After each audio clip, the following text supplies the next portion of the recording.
Telangana CM Revanth Reddy చేసిన వ్యాఖ్యలు ప్రస్తుతం జాతీయ స్థాయిలో చర్చనీయాంశంగా మారాయి. ఆపరేషన్ సింధూర్లో రాఫెల్ యుద్ధ విమానాల్ని భారత్ కోల్పోయిందని రేవంత్ రెడ్డి చెప్పడంపై బీజేపీ ఎంపీ లక్ష్మణ్ తీవ్రస్థాయిలో మండిపడ్డారు. ఇది రాజకీయ దిగజారుడుతనమని, భారత సైనిక బలగాల మనోబలాన్ని దెబ్బతీయడమేనని ఆయన అన్నారు. రేవంత్ రెడ్డి భారతదేశాన్ని అవమానించేలా మాట్లాడుతున్నారని, ఇది పాకిస్తాన్కి అనుకూలమైన భాష మాట్లాడమేనని లక్ష్మణ్ ఆరోపించారు. బీజేపీపై అక్కసుతో దేశాన్ని అవమానించేలా మాట్లాడడం మంచిది కాదని ఆయన హితవు పలికారు.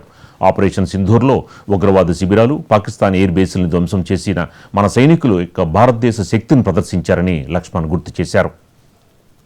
తెలంగాణ ముఖ్యమంత్రి రేవంత్ రెడ్డి గారి యొక్క వ్యాఖ్యలు బాధ్యత రహితమైనది, నిరాధారమైనటువంటి ఆరోపణలు.